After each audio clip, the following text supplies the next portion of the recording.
দুর্ভাগ্যজনক ঘটনা আজকে ঘটেছে।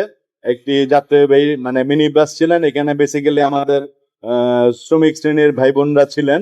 তো একটা ট্রাকের সাথে মুখোমুখি সংঘর্ষে মাস ক্যাজুয়ালিটি হয়েছে। তো এখানে 4 জন স্পট ডেড ছিলেন, বাকি 4 জন আসার পরে আমরা মৃত ঘোষণা করেছি। তাদের অবস্থা খুব খারাপ ছিল। এই 8 জনের বডি আমাদের মর্গে সংরক্ষিত আছে। আর বাকি যারা আছেন 6 জন, এদের চিকিৎসা চলছে। একজনের যে একটু মানে আশঙ্কাজনক, ওনার হয়তো হেড ইনজুরি আছে, আমরা পরে পর্যায়ক্রমে পরীক্ষা নিরীক্ষা করছি। এছাড়াও যেহেতু মানে মাস ক্যাজুয়ালিটি বড় ধরনের অ্যাক্সিডেন্ট, তাদের কারো ফ্র্যাকচার আছে, কারো বিভিন্ন ব্রুইজ মানে কাটা ছেঁড়া আছে। আমাদের ক্যাজুয়ালিটি বিভাগটা আসলে এই ধরনের মানে সব রকম চিকিৎসা দেওয়ার প্রশিক্ষিত ডাক্তার এবং নার্স।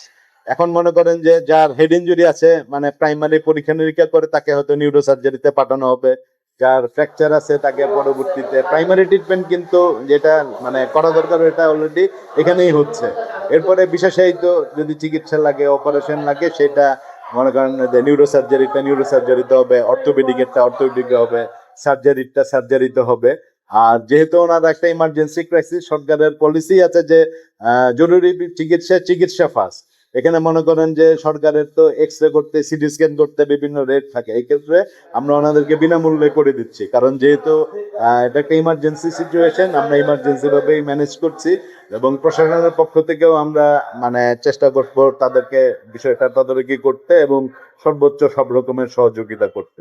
আর এখন যেটা দেখলাম যে একজন মহিলার হাতে ফ্র্যাকচার, এটা মানে এক্স রে করে পরে অর্থোপেডিকে যাবে। একজনের হেড ইনজুরি এবং মাল্টিপল ইনজুরি আছে, সেটা হেড ইনজুরি হইলে প্রায়োরিটি হইল নিউরো সার্জারি, তারপরে সাথে অর্থোপেডিক তখন অন করলে, যে এগুলো আমাদের তখন মাল্টিডিসিপ্লিনারি ট্রিটমেন্ট বলি। মনে করেন একই রোগীর হয়তো নিউরো সার্জারি লাগবে, অর্থোপেডিকও লাগবে। অর্থোপেডিক হইলো জীবন রক্ষাকারী না, কিন্তু নিউরো সার্জারি হইলো জীবন রক্ষাকারী। আমরা প্রায়োরিটি করব এবং আমরা এখানে যারা মানে কোঅর্ডিনেশনটা যাতে ভালো হয় এই ব্যবস্থাটা আমি চেষ্টা করব। ডেড বডি এখন আমার মর্চুয়ারিতে আছে 8 জন। যেমন কয়েকদিন আগে একটা মিডিয়ার নিউজ দেখলাম যে ওসমানী মেডিকেল কলেজের মর্চুয়ারি বন্ধ। এটা একটা ফলস নিউজ ছিল। এখানে আমাদের 3টা ফ্রিজারের একটা মেরামত করতে আমরা চিঠি দিয়েছি, বাকি 2টা ফ্রিজারের কিন্তু কয়টা 12টা 16টা মানে ড্রয়ার, একটা ফ্রিজে 6টা থেকে 8টা ড্রয়ার থাকে। তাহলে এই যে মনে করেন যে সরকারি প্রতিষ্ঠান 3টার মধ্যে একটা মেরামতে আছে, 2টা ফাংশনাল।